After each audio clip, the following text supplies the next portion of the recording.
Bien, mis hermanos, la psicología del desarrollo, llamada también psicología evolutiva, estudia la forma en la que los seres humanos cambian a lo largo de su vida. Comprende el estudio del ciclo vital que muestran los seres humanos y comprende el estudio de este ciclo de manera detallada. Hay toda una teoría sobre esto que no vamos a ver esta mañana. Observa de qué manera cambia continuamente o cambian continuamente las acciones de un individuo y cómo éste reacciona a un ambiente que también está en constante cambio.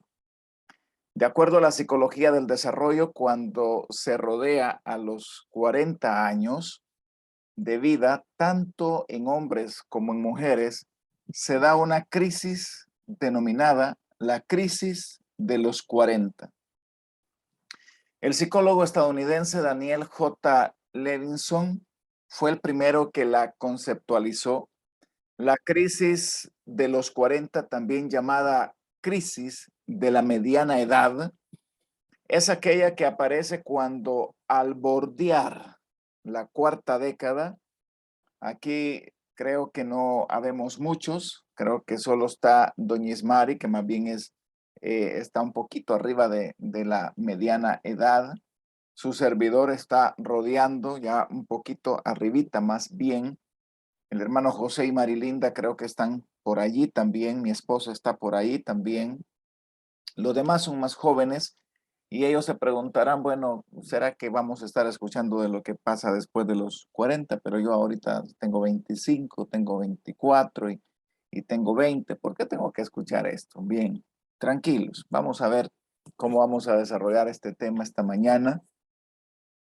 Y resulta, como les decía, que la crisis de los 40, también llamada crisis de la mediana edad, es aquella que aparece cuando al bordear la cuarta década hacemos un balance de nuestro transcurso vital, analizamos lo que siempre hemos querido ser o tener. Oiga bien, esa palabra tener, subrayela ahí en su mente en esta mañana. Y entonces analizamos sobre lo que somos y lo que tenemos. Realmente, y concluimos a veces que eso no concuerda mucho con lo que nos hubiese gustado ser o tener al llegar a cierta edad, más o menos a esa edad de los 40. Ahora, ojo con esto. Está altamente influida por la presión social a la que estamos sometidos para cumplir ciertas expectativas sociales como encontrar el amor de nuestra vida, tener hijos, éxito profesional, un físico envidiable, estar rodeado de muchos amigos, etcétera. Surge ante preguntas del tipo: ¿quiero esta vida el resto de mi vida? ¿He perdido el tiempo? Eh, ¿Qué no he hecho aún? Y en último término, ¿he fracasado? ¿O qué tengo? ¿Qué tengo? Hey, ya llegué a los 40 y ¿qué tengo? Estoy llegando a los 40 y ¿qué tengo? Estoy pasado a los 40 y Dios mío, se me fue la vida, se me está yendo. ¿Qué pasa? Los jovencitos quizás tratan de comprender esta situación, no la comprenden muy bien, pero se darán cuenta que en la medida que pasa el tiempo y cuando se llega a esta edad donde se supone ya poder tener ciertas cosas, sí, verdaderamente surgen, pero tengamos cuidado que esas preguntas están altamente influenciadas, decíamos, por la presión social. Tengamos cuidado con eso. Y nuestro parámetro, nuestra brújula, debe de ser la palabra del Señor en todo tiempo. Así que, muchachos, tengamos cuidado con eso. Y a buena hora, ustedes también están escuchando este tema porque quizás los que no escuchamos esto antes y llegamos a esa edad, entonces nos tuvimos que enfrentar y con más dureza batallar esta situación y salir adelante. Pero bien, aquí estamos y continuamos diciendo que este razonamiento con fundamento no de menor edad, perdón, que este razonamiento con fundamento o no, personas de menor edad también podrían en cierto momento de caos, de desesperación, de conflicto existencial, plantearse lo mismo. Eh, Posiblemente un muchacho de 28 años diga, pero bueno, ¿qué tengo? Yo creí que a estas alturas iba a estar casado, que iba a tener un hijo, que ya iba a tener una casa, qué sé yo, un carro. Podría ser que se den ese tipo de preguntas también. Pero la gran realidad, mis queridos, es que para infortunio de algunos, la Biblia declara claramente en Primera de Timoteo 6:7, y ustedes lo pueden buscar en sus Biblias, porque nada hemos traído a este mundo, dice la Biblia, y sin duda nada podremos sacar. Eso dice la Escritura. En Primera de Timoteo capítulo 6 y el versículo 7. Sin embargo, los humanos siempre estamos con ese deseo de tener y nos preguntamos, ¿quién soy? ¿Qué tengo? ¿Para dónde voy?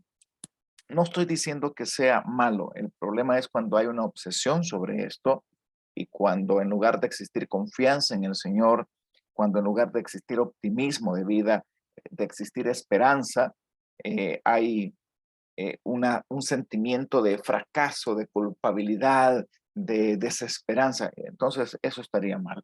Y en última instancia, hasta la pérdida de la paz. Dios no quiere nada de esto. Dios quiere que nosotros confiemos en Él plenamente, que nos acerquemos y que vivamos una vida plena. O sea, que lejos de estar pensando, bueno, ¿y qué tengo? Porque justamente eso es lo que estamos, sobre eso es lo que estamos hablando. Vamos a ver. El versículo 8 de Primera de Timoteo 6 dice, así que teniendo sustento, ¿qué es sustento? Comida. ¿Y abrigo qué es? La ropa que andamos. Estemos contentos con esto. Yo quiero preguntarles esta mañana, ¿cuántos de nosotros tenemos sustento y tenemos abrigo? ¿Será que hay alguien aquí en gracia de Dios de Tegucigalpa que no tenga sustento ni tenga abrigo? Porque si no vamos a hacer una campaña para ayudar a esta persona. Pero yo estoy casi seguro que lejos de no tener sustento, a veces nos sustentamos demasiado, hermanos, con el primer tiempo de comida en la mañana, luego la meriendita como a las 9, luego el almuercito, después como a las 4 de la tarde, porque el café viera qué rico que es usted, y también la Coca-Cola o la Pepsi-Cola, y también el café con pan y cosquillas, y bueno, y nos inventamos algo que comer, pero falta la cena. Y luego si estamos viendo televisión, pues el churrito, porque mire que está buena la película, las palomitas de maíz. Y bueno, hermanos, total que tengamos cuidado con esto. Y de abrigo no digamos, no hablemos de abrigo. Hay personas que pierden más tiempo en ver qué zapatos se ponen, qué ropa se ponen, que el tiempo de ducharse, que el tiempo de bañarse, el tiempo de comer. Mis hermanos, no es cierto que tenemos más de una camisa, tenemos más de un pantalón, más de un par de zapatos. Sí tenemos. Tenemos tenis, tenemos zapatos, tenemos este para salir, este para hacer ejercicio y tenemos. Y la Biblia dice, así que teniendo sustento y abrigo, estemos contentos con esto. Ah, entonces la Biblia nos habla que seamos conformistas. No, de ninguna manera. Solamente que estemos contentos. Miren, el contentamiento es un valor. El contentamiento es un valor del reino. Y cuando nosotros aprendemos a estar contentos, independientemente de nuestra condición, en consecuencia va a haber paz, va a haber alegría. Pero imagínense, no tener, por lo menos en gran escala, ciertas cosas, y encima de eso, estar triste, estar afligido, estar eh, angustiado y hasta enojado. ¿Qué productividad podría tener una persona si está bajo esas situaciones? Incluso puede perder su salud física por estar todo el tiempo preocupado, molesto, enojado, enojado con la vida, enojado con Dios, enojado con los que le rodean y echándole la culpa a medio mundo. El versículo 9 dice, porque los que quieren enriquecerse caen en tentación y lazo y en muchas codicias necias y dañosas que hunden a los hombres en destrucción y perdición. Verso 10, porque el raíz de todos los males es el amor al dinero. No está diciendo que es el dinero. El dinero es un medio y es un buen medio.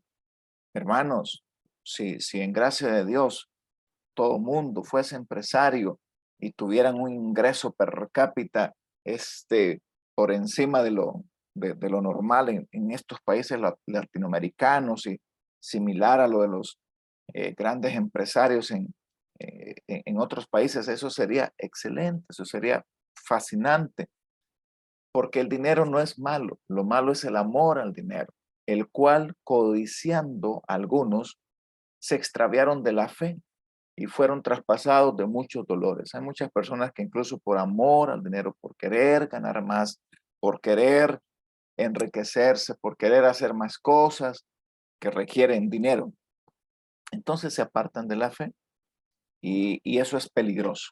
La palabra de Dios siempre nos declara verdades, verdades absolutas, les guste o no a muchos. Dios no es relativo, Dios es desde siempre y para siempre y Él es sempiterno. Mis queridos hermanos, y aunque en la primera epístola a Timoteo, en capítulo 6 y verso 7 diga que nada hemos traído a este mundo y sin duda nada podremos sacar, nuestro buen Dios nos da grandes y hermosas promesas que nos llenan o nos deberían de llenar de esperanza, de valor. Escuche bien, de esperanza, de valor y de paz en esta vida.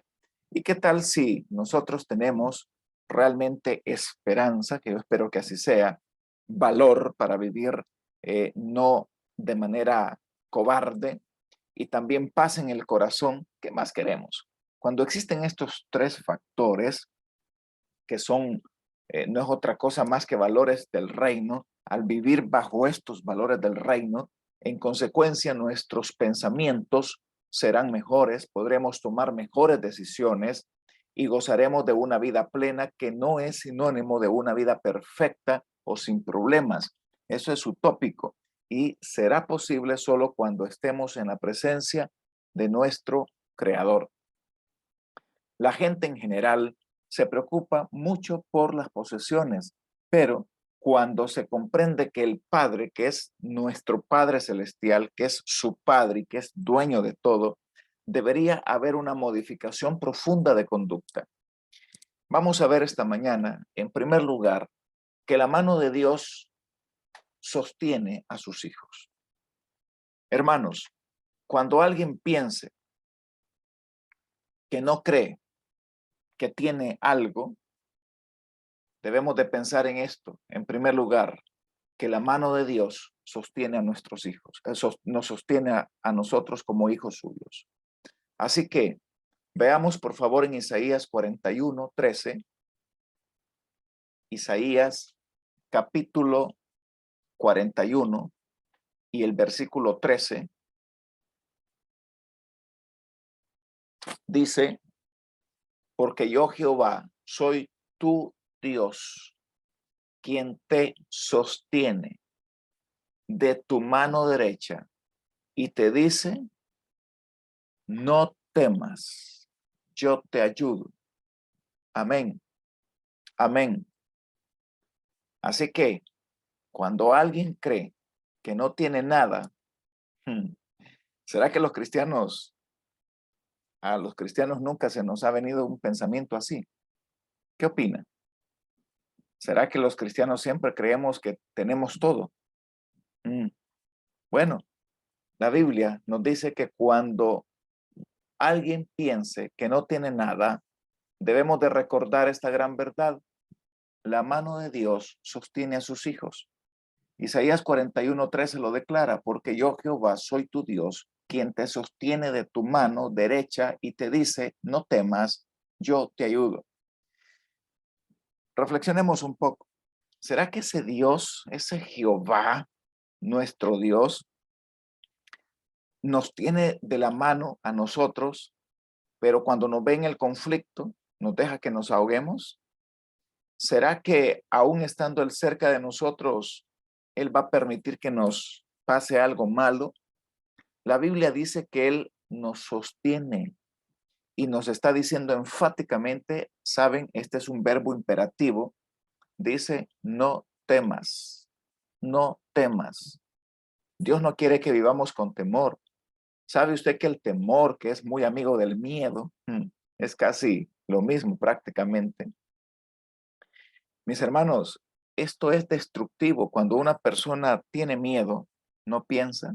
Cuando una gente tiene miedo, cuando vive con temor, vive ofuscada, y cuando está ofuscada no coordina sus pensamientos y puede cometer más errores de los que normalmente cometemos los seres humanos. Somos buenos para esto.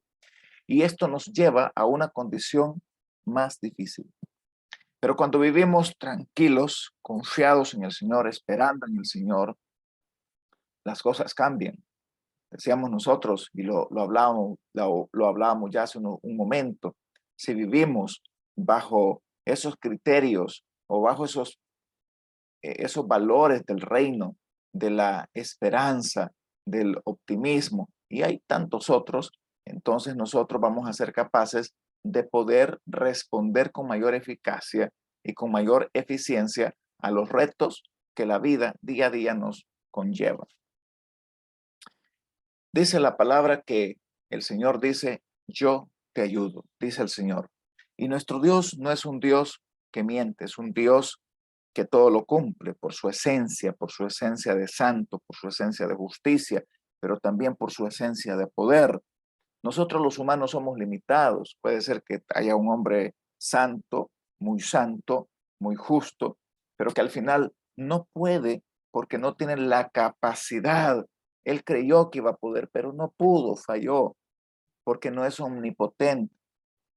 Por otro lado, puede ser que tenga los recursos para poder apoyar, no sucedió nada malo, pero somos seres humanos y finalmente el ser humano puede fallar, pero Dios nunca falla y el Señor, Dios esta mañana, le está diciendo a usted que Él es su Dios, que le sostiene de su mano derecha y le dice, no temas, no temas, yo te ayudo.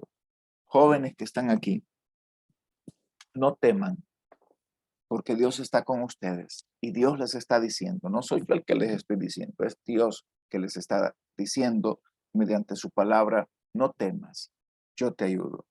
Cuando alguien piense, mis queridos, o crea que no tiene nada, recuerde esta segunda promesa, Dios es proveedor. Dios es proveedor. Jehová Jireh significa Dios proveerá. Busque por favor Deuteronomio capítulo 10 y el versículo, perdónenme, Filipenses 4:19. Filipenses 4:19. El apóstol Pablo, estando en prisión, estando detrás de una reja, imagino, húmeda, sin alimento bueno, en una condición muy difícil, el apóstol declara una verdad. Dice él en Filipenses 4:19, mi Dios,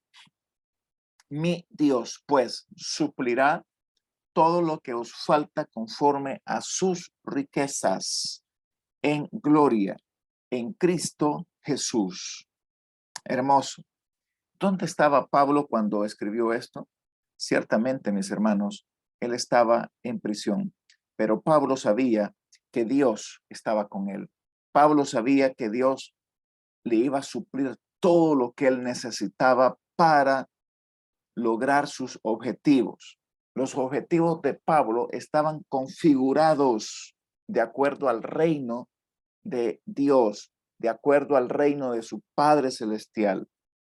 Ahora, uno de los grandes problemas que nosotros tenemos o que los hijos de Dios en general podríamos tener es que no configuramos nuestras vidas conforme a la voluntad de Dios. Yo creo que todos comprenden la palabra configurar, alienar, organizar nuestra vida conforme a la voluntad de Dios.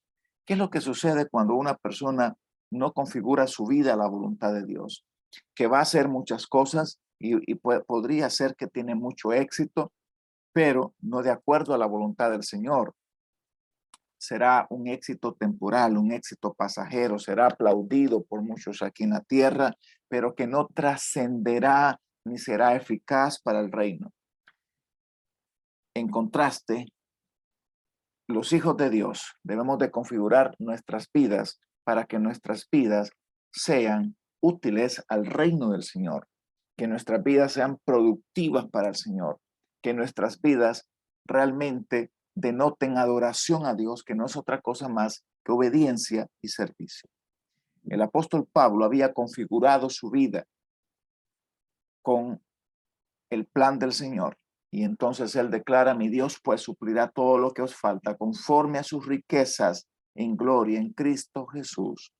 Y estando allí preso, él escribió Gálatas, Efesios, Filipenses, la carta que estamos leyendo ahora mismo, y también Filemón, cartas con inspiración divina, cartas que ha llenado el corazón y ha servido de doctrina y de mucho consuelo, de mucho ánimo para la iglesia, que han servido de brújula para conducir por buenos pasos la iglesia del Señor.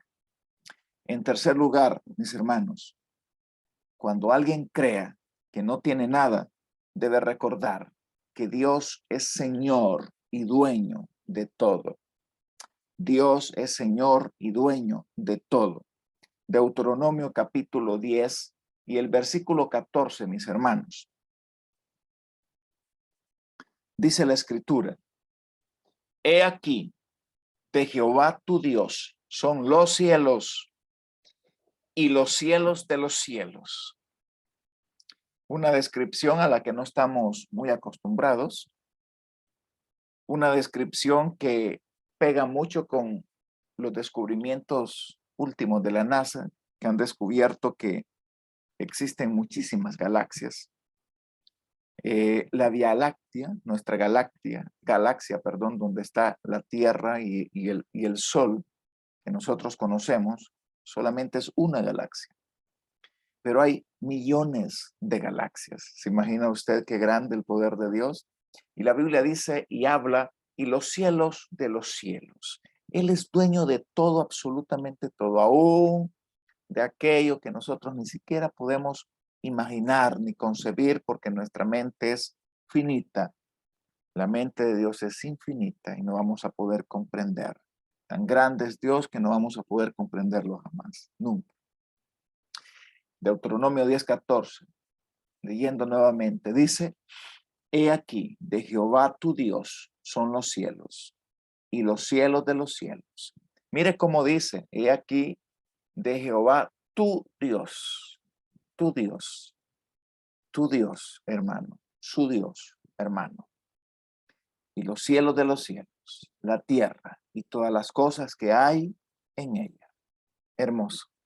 ¿De qué vamos a temer si nosotros somos hijos de un Dios que es Señor y que es dueño de todo, que todo lo puede, que posee todo?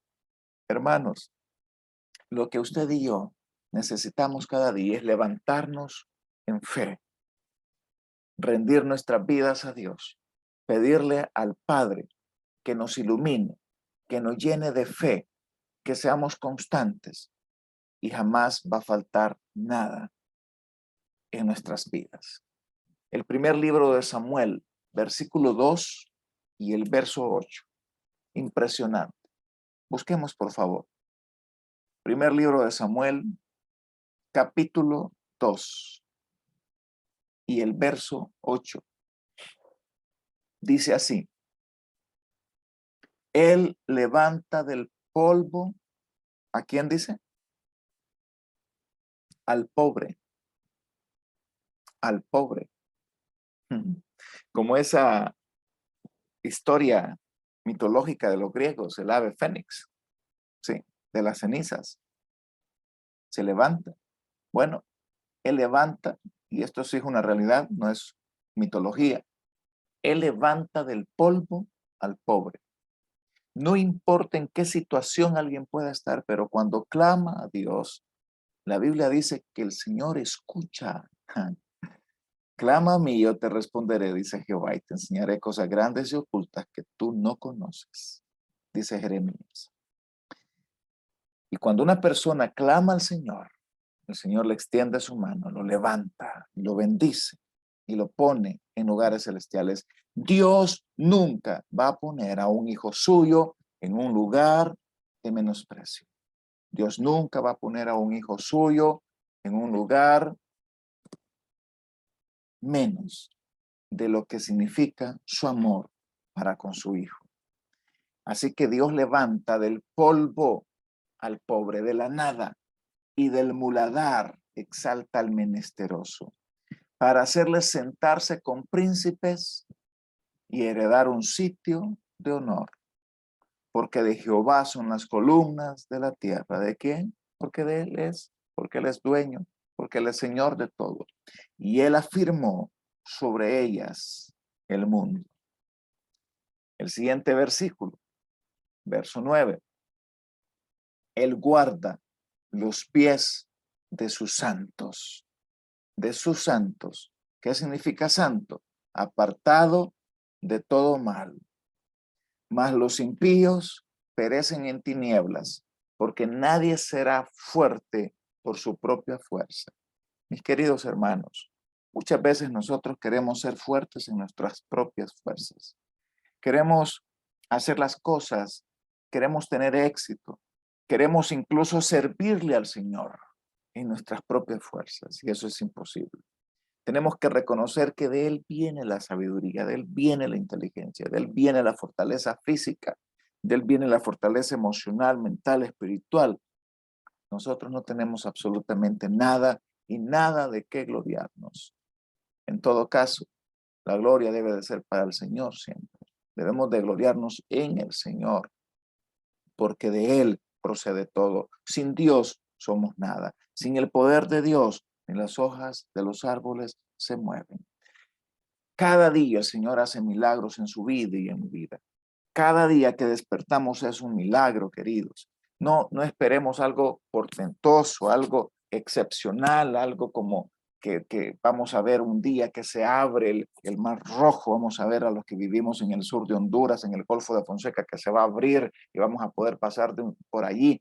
Va a haber un canal seco para ir a visitar a los salvadoreños. No esperemos ver algo así. Es un milagro el hecho de despertarse cada día y poder despertar. ¿Qué más milagros queremos hacer? ¿Sabían ustedes que el Señor Jesucristo observó que mucha gente quería y demandaba milagros, pero el Señor sabía que en su corazón, aún con todos los milagros que podría ver, jamás iban a creer? Por eso, en el Nuevo Testamento, la escritura declara: bienaventurados los que no vieron y creyeron. Ustedes y su servidor, ¿somos qué? Somos bienaventurados porque no vimos y hemos creído. Tenemos fe en Jesucristo. Tenemos fe que Él está a la diestra de Dios Padre y que un día usted y yo estaremos en la presencia suya también. Mis hermanos, finalmente, busquemos un versículo que para mí en lo particular ha sido de gran bendición, de mucha bendición. Yo nací en un lugar muy pobre, así que desde muy jovencito estuve consciente que no iba a recibir ni una herencia. Era todo lo contrario, pero cuando leí Ageo 2:8, eso me dio esperanza, me dio alegría, y en el transcurso de todo este tiempo, el Señor me ha sorprendido cómo me ha provisto, aun cuando no he tenido absolutamente nada. El Señor siempre provee. Así que le digo a mis hijos: hijos, ustedes no tienen un padre que tiene, por lo menos no puedo decir que tengo grandes ahorros, ni tengo grandes posesiones, pero sí estoy seguro de algo, que de lo que el Señor me provea, yo voy a proveer a su vez a ellos también, y que no les va a faltar nada. Y aunque yo muera, Dios va a seguir proveyendo, porque de Él viene todo. Ageo capítulo 2, versículo 8 dice: mía es la plata y mío es el oro, dice Jehová de los ejércitos. Todos los lingotes de oro, mis hermanos, que tiene la Reserva de los Estados Unidos, ¿sabe de quién es? Mm. Algunos pensarán que es de los grandes millonarios que existen incluso con mucho poder a nivel mundial. No es de ellos. Hermanos, es de Dios, es de su Padre y es de mi Padre Celestial. Así que tenemos que tener una óptica divina, una óptica más bien, quiero decir, espiritual, para poder lo divino de este asunto.